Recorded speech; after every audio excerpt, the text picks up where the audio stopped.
Good afternoon, everyone. We're going to get started in just a few minutes. My name is Molly Marin. I am the webinar coordinator with the Technical Assistance Center. I'm very excited today because Dr. Virginia Bicey will be live tweeting during the webinar. I put a note on the chat about that if you would like to follow along on Twitter. That's the first time we're doing that, so we're really very excited about that. So a couple of reminders today. The PowerPoint slides are available on our webpage. If you do want them during the presentation, you can go out and grab those. That's nysrti.org. Also, at the end of the presentation today, I will post a link to our evaluation. If you could please take a few minutes to complete it. It's very short, and we very much appreciate your feedback. Today is our second webinar in the pre-K strand, the role of assessment in R&R. We also have 3 more webinars in this strand, and information and registration information is available on our webpage. Without further ado, I'd like to introduce our presenters today. We have Virginia Bicey and Ellen Peisner-Feinberg. They are senior scientists at the Frank Porter Graham Child Development Institute at the University of North Carolina at Chapel Hill. They co-direct a program of research on recognition and response, a model of tiered instruction linked to formative assessment that was developed and is being validated with funding from the Institute for Education Sciences at the U.S. Department of Education. Drs. Bicey and Peisner-Feinberg and their team have conducted several studies to evaluate the effects of R&R on children's language and literacy skills. In a more recent study, they also developed and evaluated an adaptation of this model for addressing the language and literacy skills of Latino dual language learners. With funding from the U.S. Department of Education, they are currently working on an application of the model to improve early mathematics instruction for all children and to create targeted interventions for some children who need additional instructional supports. In 2013, they co-edited the Handbook of Response to Intervention in Early Childhood, published by Paul H. Brooks Publishing, and arguably the most comprehensive source of information available on this topic. Today they will present the role of assessment in R&R. They have reserved time at the end of the webinar for questions from participants, so please post your questions in the chat box. We will use that chat box for questions mostly at the end, but if you have questions during, you can always post them as you have them. So at this time, I'm very pleased to introduce our presenters and turn it over to them. Welcome. Thank you, Molly. This is Ellen Peisner-Feinberg, and I want to welcome you to our second in a series of 5 webinars on recognition and response. Together with my colleague Virginia Bicey, I'll be presenting today on the role of assessment in recognition and response while Virginia is live tweeting during the webinar. So you can follow or post comments about the webinar. To share with you, we have 4 objectives during the webinar today. We're going to discuss the current use of child assessment in early childhood, discuss the definition of assessment, and consider how to use it for different purposes, examine the role of formative assessment within recognition and response, and consider practical applications of the assessment component of R&R in early childhood classrooms. Let's start out by sharing some results from a recently released study of assessment practices by state pre-K programs conducted by the National Institute for Early Education Research. First of all, one of the important findings from the study is that most states actually do require their pre-K programs to collect child assessments. 43 states require this. Most states used this child assessment information to improve practice, to track child and program outcomes, or to make adjustments to curricula. Fewer than 35% of the states actually use child assessment results to determine kindergarten readiness or to make changes to their pre-K programs. In less than half of the states, we found that programs chose their child assessment measures, including locally designed measures. There's a lot of variability in what states use the assessment information for. That most instruments that were used actually assessed multiple domains of learning, but no single measure was used predominantly across the states. The most common measure that was used was the Teaching Strategies Gold or the Creative Curriculum Developmental Continuum, used in 12 states. The next most common was the Work Sampling System. Then a number of states used other measures, including the Child Observation Record, or CORE, the Developing Skills Checklist, the Peabody Picture Vocabulary Test, or the Developmental Indicators for the Assessment of Learning, as well as state-developed measures. However, what we see is that there's a lot of variability across states in what they use, including some using standardized measures, but some also using locally designed measures, which may or may not be standardized and may or may not have adequate reliability or validity.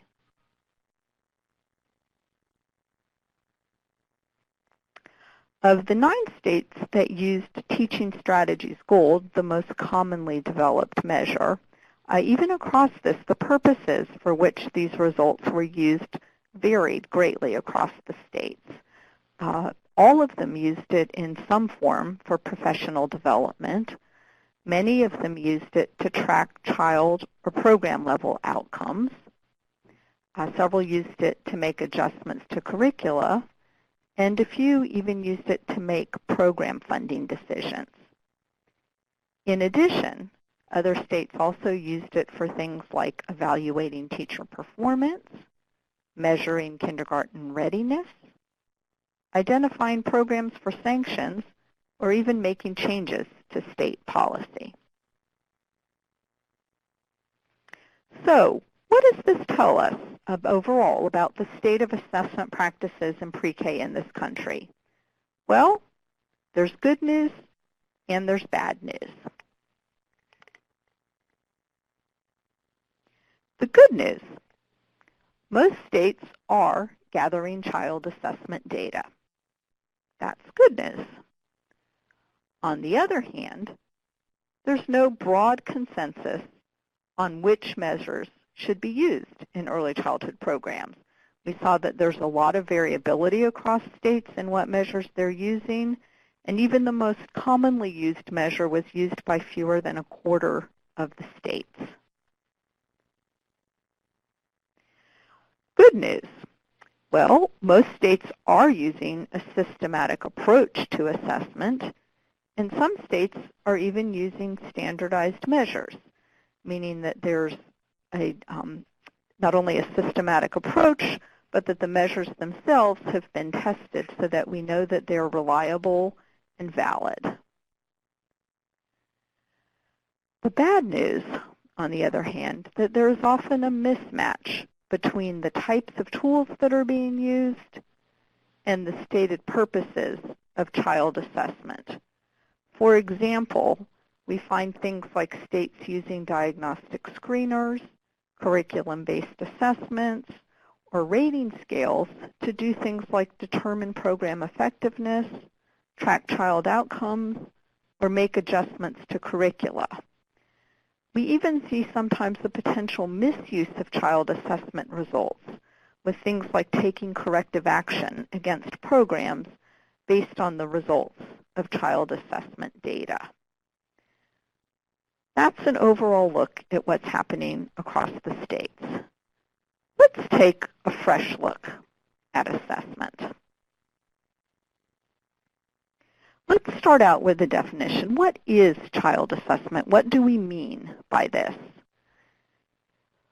Child assessment is a systematic process for gathering, documenting, and interpreting information about a child's knowledge, skills, or abilities based on a sample of behavior. Now, at first this may seem like a simple definition, but it involves several critical features. First of all, it involves a standardized process and set of materials. In other words, the approach and the materials that are used should be consistent and should be the same from one child to the next or from one person doing the assessment to the next. It entails the collection and documentation of information. It focuses on what the child knows and is able to do, as opposed to just somebody's impression about that. It represents a sample of behavior at a given point in time. This is important because assessment is actually based on a sample of behavior. It's a representative sample of behavior, but it's an indication of the kinds of things that a child knows at a given point in time. And finally, it includes a method for managing, interpreting, and using the information to make decisions. Again, depending on the purpose of assessment, those decisions may vary, but that would be the purpose of gathering assessment information. It's important to keep in mind that assessment is different in these ways then from instruction. The purpose is different and the method is different. When choosing assessments, what are some things that you need to consider? Well, first you need to think about the purpose of using the assessment. For example, are you using it for something like diagnostic screening, to inform instruction, for program evaluation? There are a number of different purposes. You need to decide who is going to administer the assessments. Will it be a teacher? Will it be a specialist? Will it be somebody inside or outside the program? You need to decide what types of tools are going to be used for conducting the assessment. That, of course, needs to be informed by the purpose of the assessment. And finally, you need to determine what the process will be, both for using and for sharing the assessment results. Within recognition and response, there are specific answers to these questions. The purpose of assessment is for informing instructional decision-making. In terms of who administers the assessment, it's classroom teachers. In terms of the types of tools that are used, they're brief screeners of language, literacy, or math skills that are selected by the program. And finally, the process for using and sharing the results involves a web-based system that's used for managing the assessment data, as well as collaborative problem-solving teams that are created to help interpret the results and to help support all aspects of implementation. Let's delve a little deeper into each of these. What broadly are the purposes of assessment? What are different possible purposes that we could look at? Well, assessment could be used to determine whether children need additional instructional supports. It could be used to monitor children's progress in learning and development. It could be used to determine if children are achieving curriculum goals. It could be used for diagnostic screening, or it could be used for program evaluation. These are a number of different types of purposes of assessment, and all of which are valid purposes of assessment in different contexts. Within recognition and response, there's a very specific purpose. We use a type of assessment called formative assessment, which is used in two different forms. It's used in one form called universal screening, which is to determine whether children need additional instructional supports, and it's used for progress monitoring to monitor children's progress in learning and development. What are the different possible sources of information for child assessment? There are two major types of sources of information. There are formal assessments, which involve direct assessments of children's knowledge and skills. These are often referred to as standardized or norm-referenced assessments. And there are informal assessments. These are often take the form of observation and anecdotal records, or things such as work sampling, or ratings or checklists conducted by parents or teachers. There are advantages to each of these types of assessments. Formal assessments have standardized procedures, which mean that they're more reliable and more valid sources. They also allow for the examination of a particular child's level or rate of growth in relation to his or her peers. They also have well-established psychometrics. Informal assessments, on the other hand, have the advantage of only requiring the involvement and effort of the adult, and they're more likely to capture emerging skills or skills that may require judgment-based ratings. Within recognition and response, we use formal assessments of language, literacy, and math skills using standardized screening tools. Further, the tools that are used within recognition and response need to have certain properties. They're used for instructional planning, not for diagnostic evaluation. They need to be designed so that they can be used repeatedly. Assessments are conducted 3 times a year on a fall, winter, and spring basis, so they must be sensitive enough to capture changes in children's skills over that time period. They involve direct assessments of children's skills in language, literacy, and math. They need to be quick and easy to administer. They should take no more than about 5 to 10 minutes per child. Teachers need to be able to administer these to all children in their classroom 3 times a year. They also need to predict later achievement. For example, they need to relate to later skills in reading or in math. And finally, they need to be able to present information both on children's level and rate of growth. What are some examples of formative assessment tools that can be used within the recognition and response model? One example is the CPALS Plus, or the Circle Phonological Awareness Language and Literacy System Plus. This is a measure that involves language and literacy skills as well as math skills that is actually administered on a computer tablet or a handheld device. Another example is the individual growth and development indicators.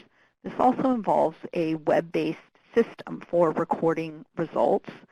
This measure also is in the area of language and literacy skills. These are 2 measures that have been around for a few years at this point and are appropriate to use within this type of model or an RTI type of approach. There also are some other measures that are under development or are have been out for not as long. The Scribbles is a measure also of language and literacy skills that is being developed specifically to for an RTI approach. The ECI, or Early Communication Indicators, is a measure that's been developed to use with infants and toddlers. And finally, the PELI is another new measure that's coming out that's also in the area of language and literacy that's designed to be used in this type of approach as well. Let's take a review of the R&R model. Those of you who attended our first presentation have seen the model, but just to remind everybody what this looks like. Our model is a 3-tiered model. To start at the first tier, we have the foundation. At Tier 1, we talk about the foundation of assessment and instruction for all children. This consists of a research-based core curriculum and intentional teaching for the response side of the model.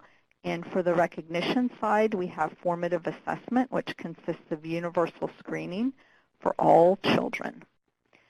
We add to that at Tier 2, we add explicit small group interventions, which are actually small group lessons in a particular content area. It may be language and literacy, or it may be math.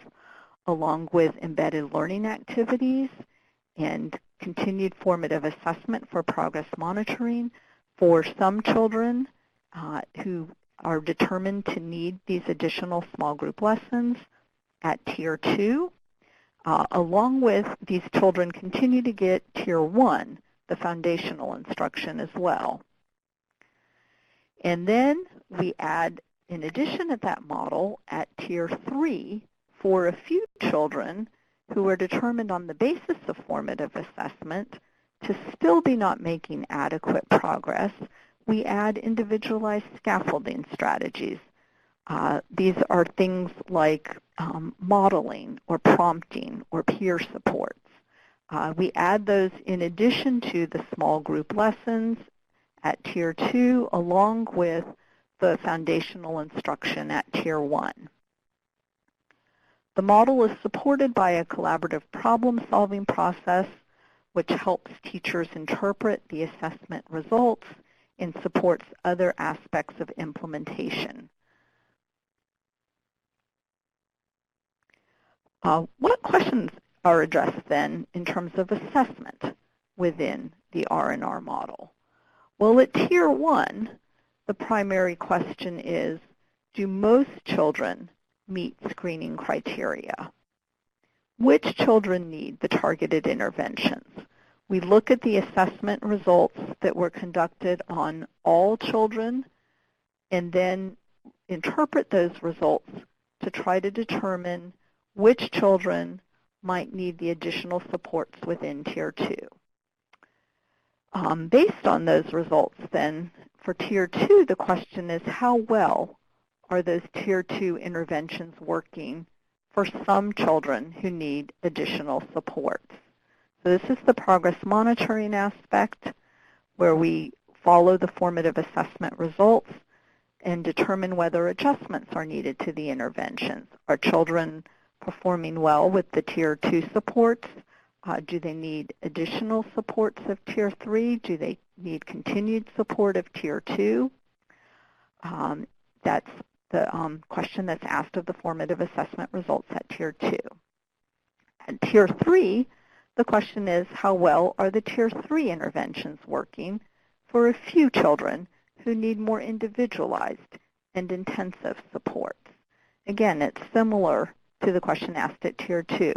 It's a continued progress monitoring to say for those few children who are receiving both Tier 2 interventions and Tier 3 interventions, how well is that working? Are further adjustments needed?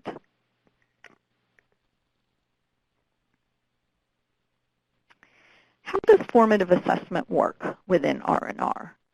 Well, first, teachers administer the assessments to all children 3 times a year on a fall, winter, and spring schedule. The first period of assessment is at the beginning of the year to determine which children may need Tier 2 interventions in the fall. The second period comes at the end of the first round of intervention, and the third assessment comes at the end of the second round of intervention in the spring. Teachers use a web-based assessment system to record, store, and download the results. We believe that this is an important component of the R&R approach, that it makes it feasible for teachers to be able to administer the assessments and to implement the intervention. And finally, teachers use the collaborative problem-solving approach to interpret the assessment results and to make instructional decisions.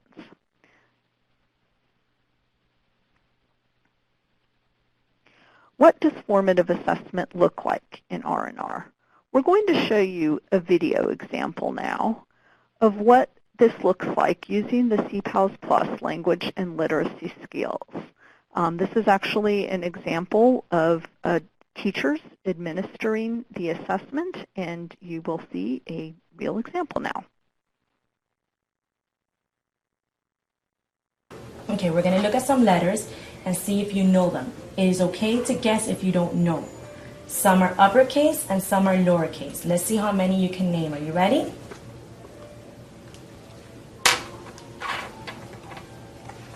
B, Y, N, K, Z, T, D, C, G, N.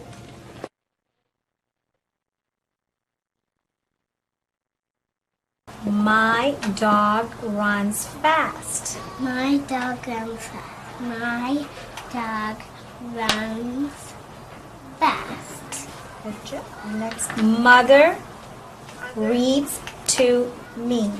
Mother reads to me. Mother reads to me.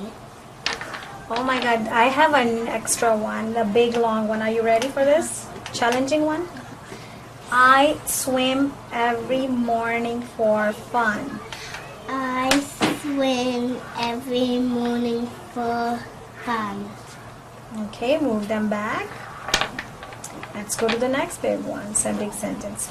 My sister goes to the store. My sister goes to the store. Very good.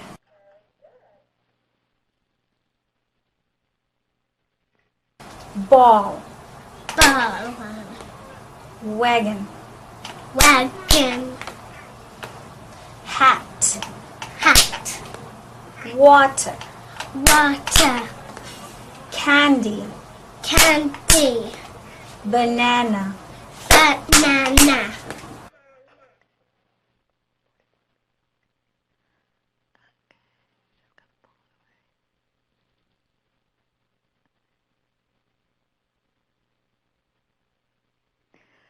Okay, so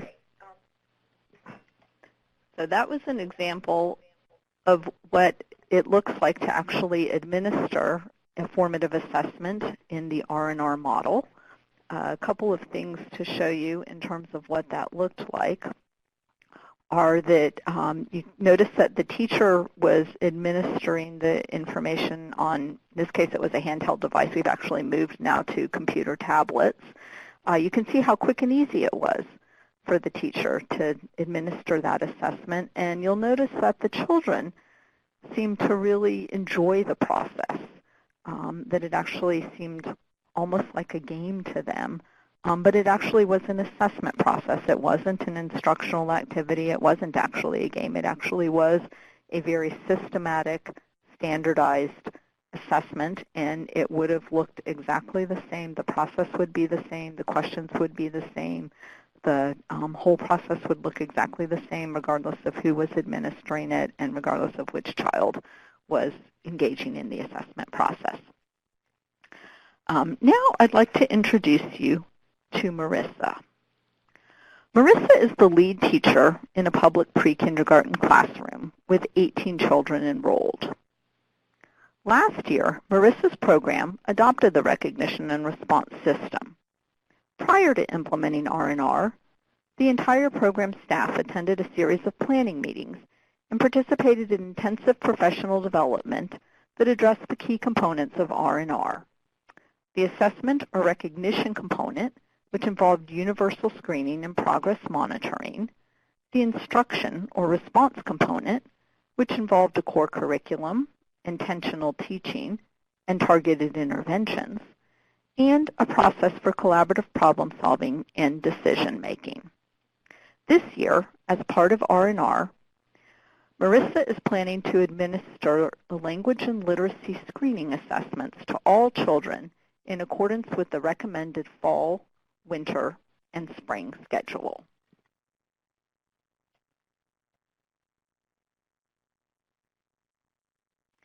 Marissa's questions are that now that I've gathered the fall screening assessments, how do I use this information to determine which children should participate in the Tier 2 small group lessons? Let's take a look at Marissa's data. Here's an example of assessment results from Marissa's classroom. These represent screening scores from the fall or the first screening period on language and literacy screening. There's information from letter knowledge, vocabulary, and phonological awareness scales. And what you can see that on this measure, this is actually the CPALS Plus, that because there is no overall score, that the scores have to be rank ordered, and then an overall rank order is assigned based on these scores for each child. Looking at the overall ranks for these children, and you can see just some of the data are presented here for the first several children in each classroom. The four lowest scoring children, those are the children ranked 18th, 17th, 16th, and 15th, were determined that they would benefit from Tier 2 interventions. If you look at the column labeled tiers, you can see that all children are participating in Tier 1, of course, and that these first four children are also going to be participating in the Tier 2 intervention during the first intervention period in the fall. When you look at their scores, you can see that they scored very low on letters, vocabulary, and phonological awareness compared to their peers. So Marissa now has gone through the fall. These children have participated in the continued Tier 1 instruction for all children, and these four children have participated in the Tier 2 intervention. Now she's got a new question. Now that I've completed the fall intervention and gathered the winter assessments, how do I use this information for instructional decision making? So let's take a look at her results from the winter assessments. As you can see, the pattern here looks somewhat different from the fall. You'll notice that one child, Jacob, made little to no progress from the fall to the spring, from the first universal screening period to the second. He's made almost no gain, and his rank has remained the same. Therefore, it was determined that he would benefit by adding some Tier 3 individualized scaffolding supports in addition to continuing with the Tier 2 interventions for this child. In addition, two children, Sophia and Adrian, are continuing to make progress with the Tier 2 interventions, but are still performing low. And so the decision was made that they would benefit by continuing to receive the Tier 2 interventions, in addition to, of course, continuing to participate in the Tier 1 instruction for all children in the classroom. You'll notice that another child, Olivia, has made substantial progress after one period of Tier 2 interventions, that she is now performing within the upper half of the classroom and no longer needs the Tier 2 interventions. So she, in the spring period, is no longer participating in the Tier 2 intervention. And finally, you'll notice that a fifth child, Caleb, has been determined that at this point in the spring that he would benefit from participating in the Tier 2 interventions, that he has been falling behind in his scores and is now ranked 16th within the class. And the decision was made by the collaborative problem-solving team that he would actually benefit by participating in the Tier 2 interventions. And so he will now be a fourth child participating in the Tier 2 small group lessons in the spring intervention window. So that now sums up what we wanted to share. Let's review what we've talked about today. First of all, we discussed the current state of child assessment in the U.S. We shared a definition of child assessment and discussed possible uses for this information. We looked more closely at formative assessment within recognition and response as one type of child assessment.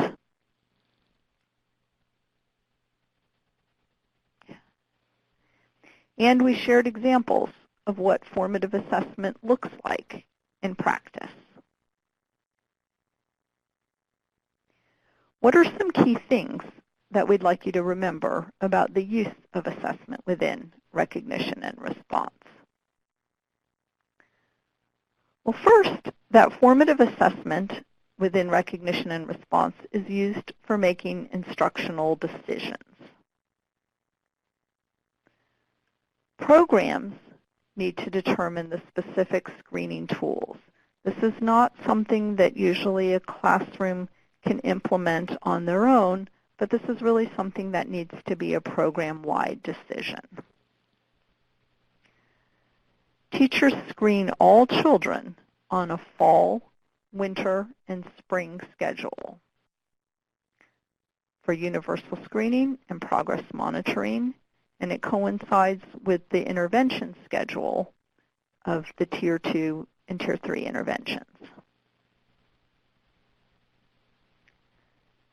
Teachers use these results through a collaborative solving process to monitor children's progress and determine which children need interventions, as well as to make any adjustments to existing interventions. Finally, we'll share with you here some references to the various tools and information that we've shared with you. You can obtain this from the website when the presentation is posted. And finally, we are ready to address any questions that you all have presented. So I can see that there are a couple of questions that have come up.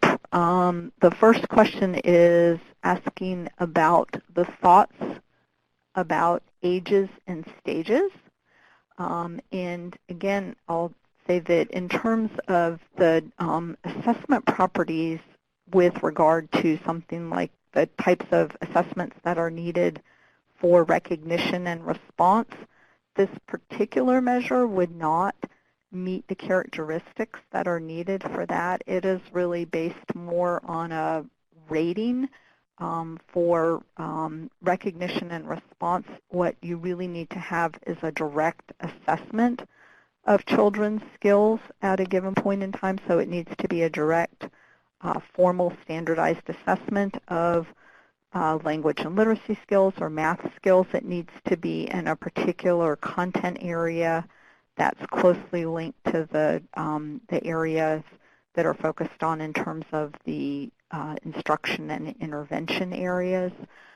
So it really would not be a good match for this particular purpose. I would say the question, again, there's a similar question about the core, and again, it would be the same sort of answer, that one, it's a different type of assessment. It's more of it would fall in the category of more observational, anecdotal. But again, I think these types of measures are useful for other kinds of purposes, but they do not fit within the framework of the type of formative assessment that is needed within recognition and response. I think there are some questions about the types of assessments that would be recommended within recognition and response, and I think that's where we did have a previous slide that gave some examples. There really, at this point, are only 2 measures out there that work within this particular framework that are widely available, and that would be the CPALS Plus and the IGDES measure. We then shared some examples of a couple of other measures that are under development at this time. That includes measures like the PELI and the Scribbles. And then there is the early communications indicator, which is the one measure we're aware of that's available for infants and toddlers. I think that maybe addresses this other question about children 6 to 36 weeks. Generally, all of these measures are largely focused on language and literacy. I will say that the CPALS Plus does have a math scale to it as well, but the other measures all are focused just on the language and literacy component. So we really have a lot more available in that area than in other areas. There's a question about additional diagnostic assessment for children who may receive Tier 3 intervention. Let me just sort of take a moment and just talk about that a little bit here. That within the recognition and response model, Tier 3 is actually what we talk about in terms of additional individualized scaffolding supports for children who are receiving the Tier 2. So it's things like providing modeling, prompting, peer supports to try to help further their ability to benefit from the Tier 1 instruction and the Tier 2 interventions. Our model perhaps differs a little bit from some other models of RTI that are out there, where Tier 3 often is equated with special education. In our model, that really, we see diagnosis and referral as a separate set of events that should happen when they need to happen, but those happen independently from what is happening within recognition and response.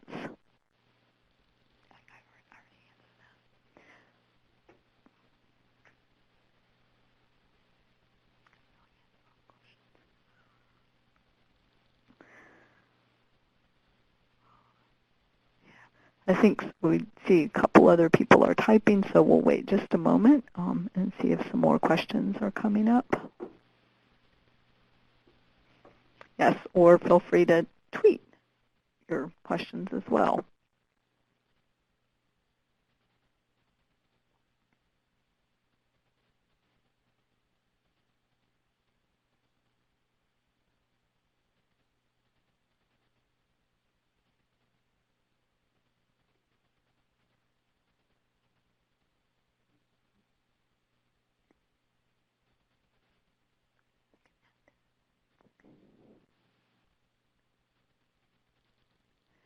So here's the question.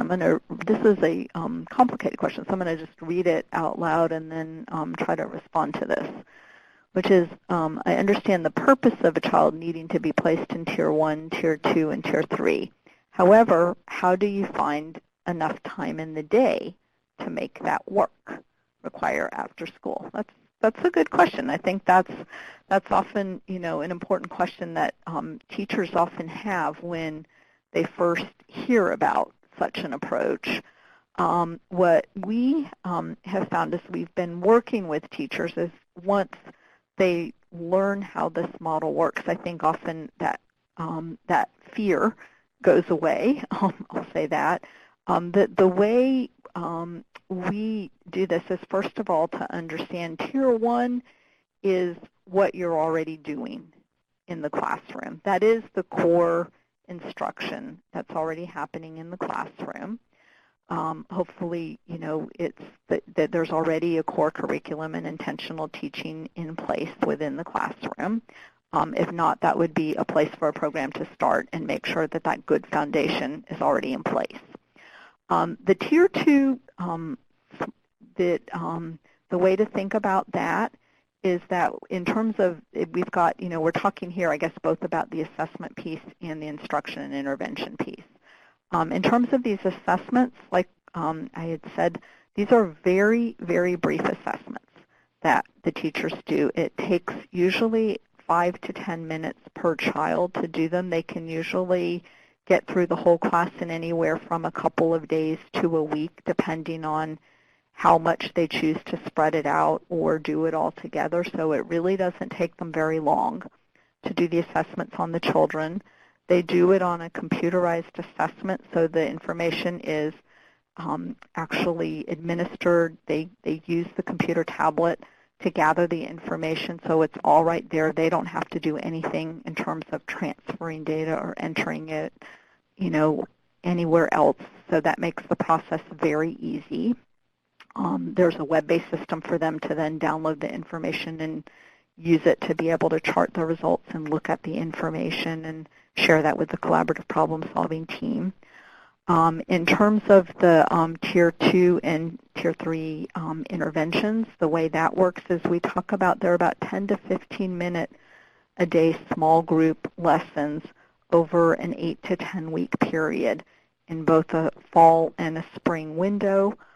Usually we suggest that teachers do that. We found that for many of them it usually works very well to do that, for example, during center time.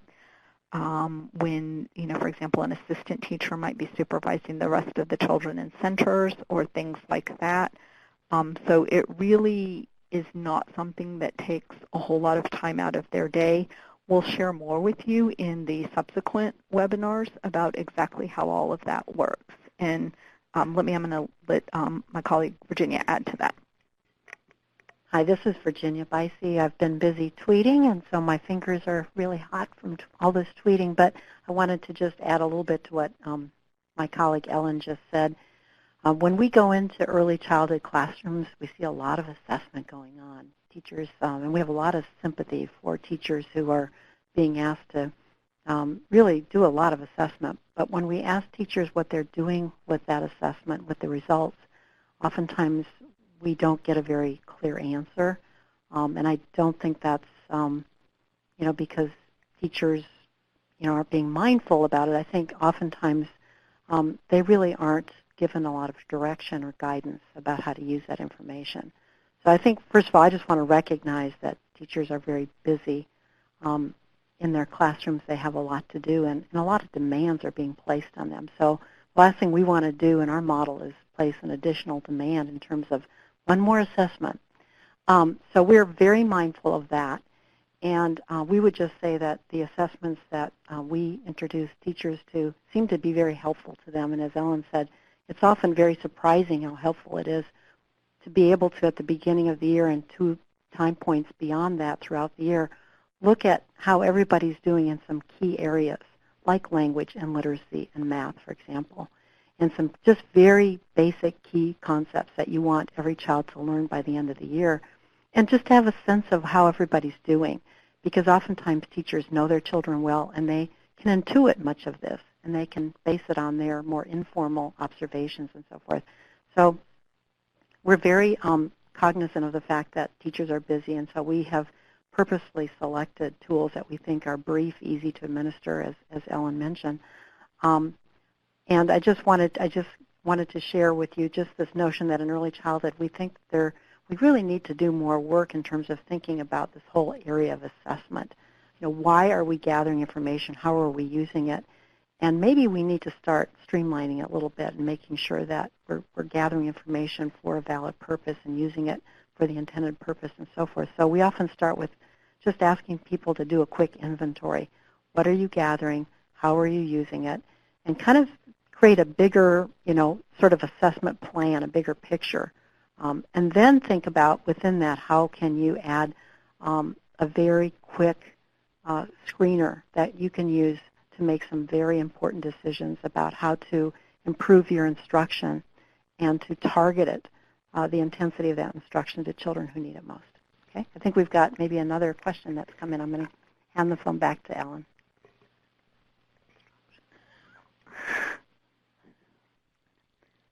So I think I see a question about the programs assessing the cost of web-based assessment.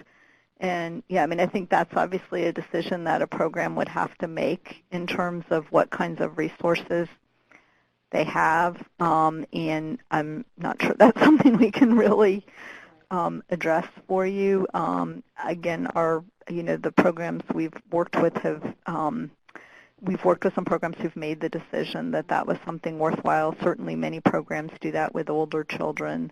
It, I think, is not terribly expensive on a per-child basis, but obviously that would have to be a decision that individual programs would have to make.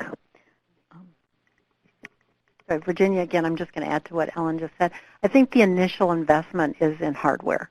So, and obviously the programs we've worked with, we've had grant funds so that we were able to offset that cost for those participating schools and programs. We've moved from, we've tried different devices right now. We're looking at computer tablets.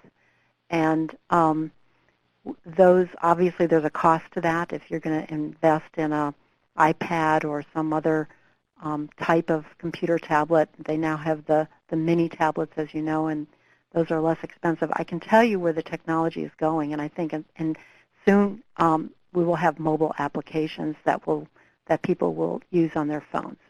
And I think that is going to be a great leveler, if you will, because I think when that happens, I think, and many of these applications are free, as you know, or very inexpensive. So when that happens, I think you're going to see this innovation flip, and it's going to become much more widespread. I think right now that cost factor maybe prohibits some schools or many schools from participating, although in the K-12 world, they're finding ways of administering these formative assessments using technology. So it hasn't stopped them in K-12. I think in early childhood, we haven't had the same resources as they've had for older schools, for older school-age students.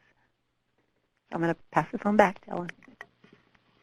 So see a couple more questions. So I think sort of one just related to that is someone is talking about having struggled with hardware issues with administering the circle. And yes, I understand where you're coming from because we had a prior experience with a study where we had the same problem when they actually changed hardware.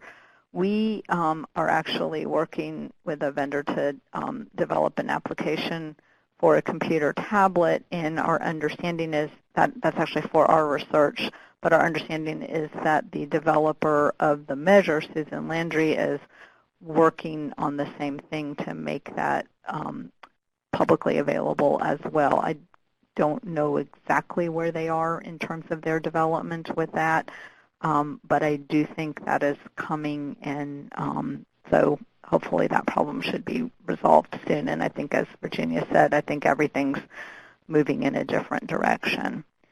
I think another question I see is, do the lessons done by therapists count as Tier 3 assessments? Let me sort of clarify that when we talk about formative assessment within R&R, what we're really talking about is using this particular type of screening assessment, and you really need to use that same measure for the fall, winter, and spring assessment. It is that same assessment that's used to determine both which children receive the Tier 2 and the Tier 3 assessments, and that's across all children. If you remember looking at the example of the assessment data that I showed you from the second universal screening period, those data are gathered on all children, regardless of whether they're participating in the Tier 2 intervention or not, and that's how we were able to figure out, for example, that one child who was not participating in Tier 2 actually was at a point where they would benefit from receiving that Tier 2 intervention in the spring, and another child who'd been receiving it no longer needed it, and yet a third child who was receiving the Tier 2 interventions actually would benefit from also receiving the Tier 3 individualized scaffolding. So it's the same assessment tool that's used at those 3 different points in time. The information's gathered on all children. It's used to determine what instruction and what intervention is most beneficial for each child at each point in time. So that information needs to be the same information across all children. So information gathered by therapists outside of that would not be a substitute for this information. That's not to say that it's always helpful. If you've got other information, you can always review that within your collaborative problem-solving team to help provide additional information, but you need to start with the basis of the same formative assessment information, and it really needs to be assessment. It needs to not be instruction, that those are two different animals. So let's see if we've got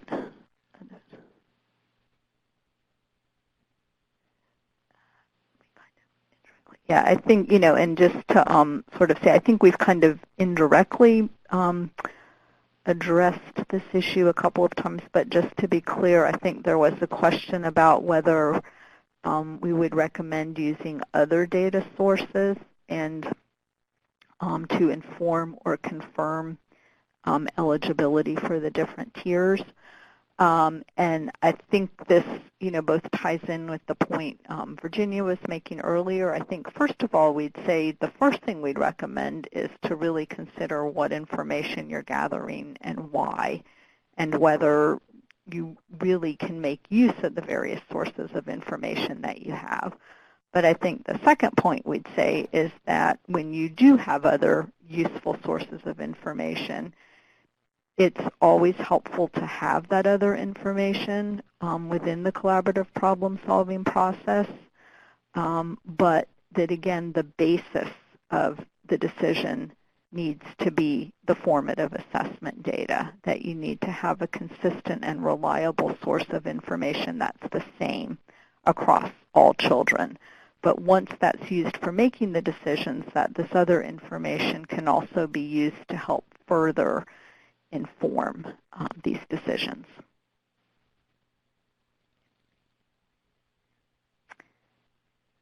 Right. And, again, I'll just reiterate that in terms of the instruction and intervention piece, the next two webinars are actually going to be focused on going more into in depth into exactly what those consist of. So we'll be providing more detail for you about that. So I see a couple of questions about working in collaboration with other specialists like speech-language pathologists, and how do you incorporate some of that assessment information? And I think where that is very helpful is when you get to a point where there might be the need to refer a child for further evaluation for possible special education eligibility determination.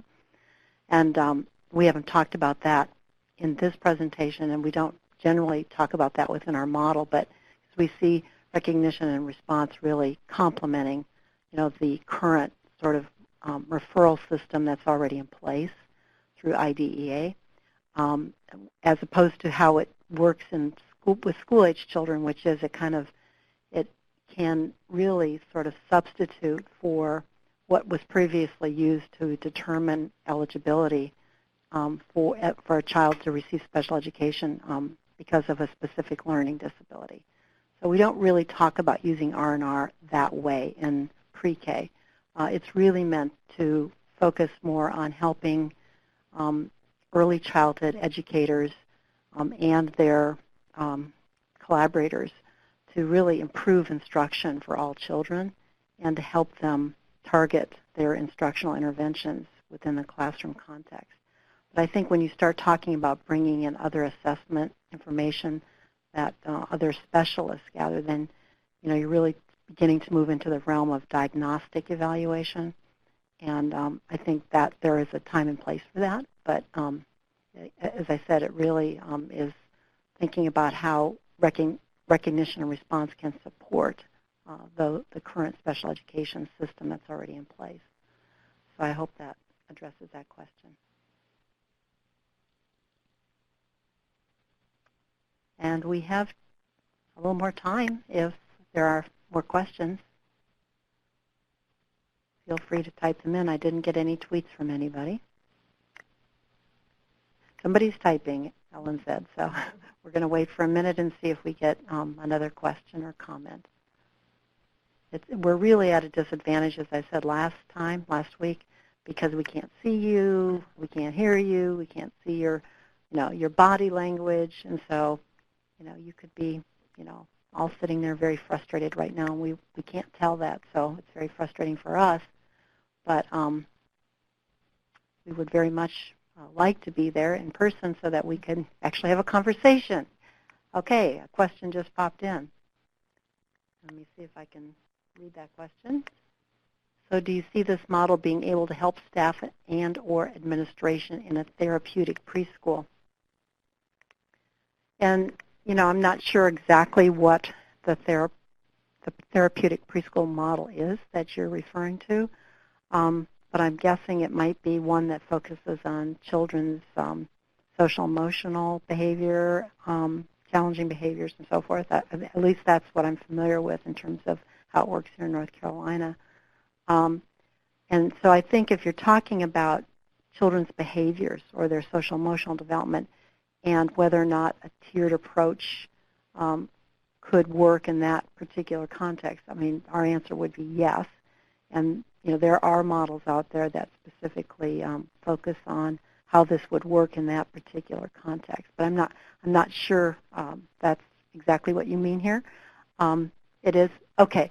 So, and I will say this, in terms of the assessment with respect to a tiered approach for social emotional development, the field really needs more assessment tools. What we have right now in that particular area of social emotional development relies on judgment. And so you have rating scales that rely on teachers' judgment or rating scales that rely on parents' or caregivers' judgments. And those are helpful, but they're somewhat biased. So it's very difficult. It's just difficult to think about how could you get an unbiased assessment of children's behavior when you've got the adults who are directly involved in that behavior are the ones actually rating it. And so there's a bit of bias built into that. So we don't have really good performance-based measures of that area. So that's a problem, I think, not just in early childhood, but in the K-12 world as well. It's just a challenge. We have much better tools, much more performance-based tools in the area of academic learning than we do social emotional development. But in terms of the interventions, yes, we could think about a tiered approach and a way of organizing our interventions and behavioral supports in a tiered way as well. Okay.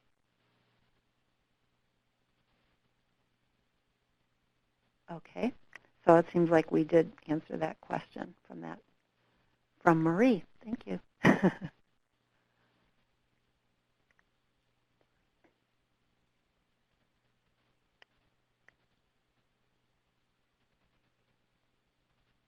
I will just mention, while we're waiting to see if there are any more questions that'll be typed in, that I think Ellen did mention this, but we have now worked with 3 or 4 different systems and different groups of teachers and different types of programs.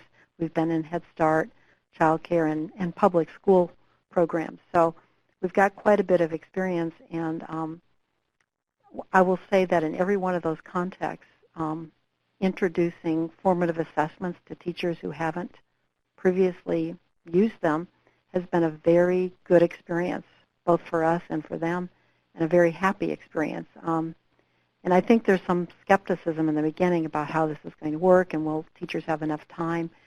But as I said, we're so cognizant of the demands on busy classroom teachers that we've carefully selected tools. We've made them technology-based so that it doesn't take a lot of time, and it provides, a wealth of information to teachers that is like a gift. And then when you sit down in a group with them and all of the teachers have all of the results from each of their classrooms in front of them, it's just a wonderful resource to them to be able to look at that, the distribution of scores, to be able to get a sense of, what children know and are able to do, and to make decisions on the basis of that is very empowering for teachers. And I think for many of them it was the first time that they ever were introduced to an idea of how to use assessment in that context. And I think for us it was always very rewarding to see how beneficial it was to teachers. So for those of you who are still skeptical about, this is going to be hard and take a lot of my time, and I'm not sure if it's worth it. I hope that you get an opportunity to explore this a little more deeply so you could see for yourself how this might work in your, and many of you out there probably are already doing this. It would be great if we could bring everybody together so we could share some of those experiences. Let's see, do we have any other questions? Okay, it sounds like Molly is officially telling us that the session is coming to a close. So I'm going to thank everybody and give it back to Ellen, who's been the primary presenter today, to let her say goodbye as well. So thank you all very much for attending this session on the role of assessment, and we look forward to hearing you, having you join us next time. And I just see one last question about the PowerPoint. And yes, as we had said at the beginning, these will be available and posted, the PowerPoint that was used for the presentation. Yes, and Molly has responded to that as well. So we hope to have you join us at our next presentation on Tier 1 instruction. So we look forward to seeing you. Thank you again. Bye. Thank you both, Ellen and Virginia. If you could just hang on for 1 second for me. It's Molly. Yes. Okay.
Audio recording for this meeting has ended.